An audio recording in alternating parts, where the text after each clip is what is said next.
আমাদের সংস্কৃতি, আমাদের সংস্কার সর্বদা থাকবে আমাদের সাথে। ভারতের মহান গ্রন্থ আর কাব্যের সম্পূর্ণ সংকলন। সাবস্ক্রাইব করুন তিলক। বাস্তবে এই আত্মার আর পরমাত্মার মিলন নৃত্য।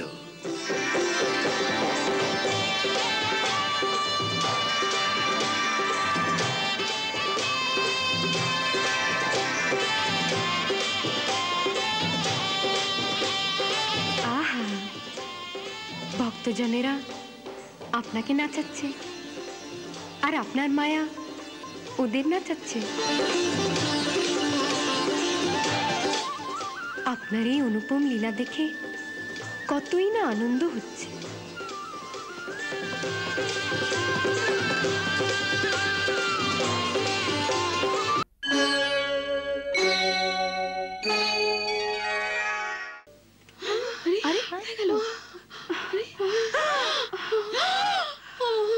হায় ভগবান, কেমন ছল করে ধোকা দিয়ে পালিয়ে গেল।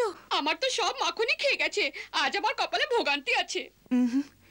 তাতে কি হয়েছে? যে সুখ দুটি নয়ন পেয়েছে, যে সুখ আজ অধর পেয়েছে, তার মূল্য কি কিছুই নেই? আমার তো কারোর প্রতি ক্রোধ করার চিন্তাই নেই।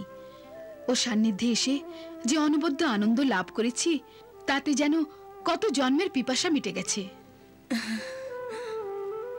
আজ তো আমি যশোদার কাছ থেকে অতটাই মাখন নিয়ে আসবো যতটা ওই চোর চুরি করেছে। হ্যাঁ হ্যাঁ, চলো যশোদার কাছে গিয়ে আমরা অভিযোগ করি। তাতে কি ফল হবে? ও কি কারো কথা মানতে চায়? ও তো সর্বদাই এ কথা বলে যে এসব হলো শুধু শোনা কথা। মিথ্যে আমার পুত্রের কি দরকার যে ও কারোর ঘরে চুরি করবে?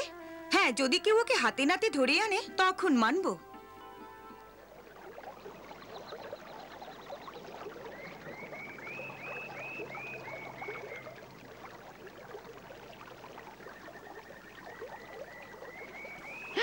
পাকদণ্ডি তো খালি, কিন্তু এই গাছের ডালপালা একটু নড়ছে। আরে মনসুখা, একটু ভালো করে দেখ, যা নড়ছে ও আমাদের কৃষ্ণ নিশ্চয়ই।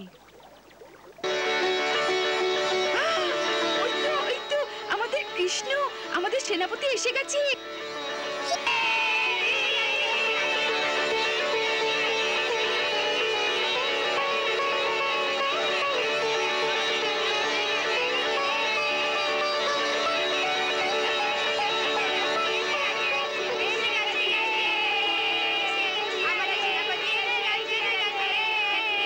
আরে এত মাখন! আজ তো কৃষ্ণ জাদুই করে দিয়েছে ওই গয়লানিদের ওপর। ভাই মানলাম, তুমি তো সত্যি সত্যি আমাদের সেনাপতি।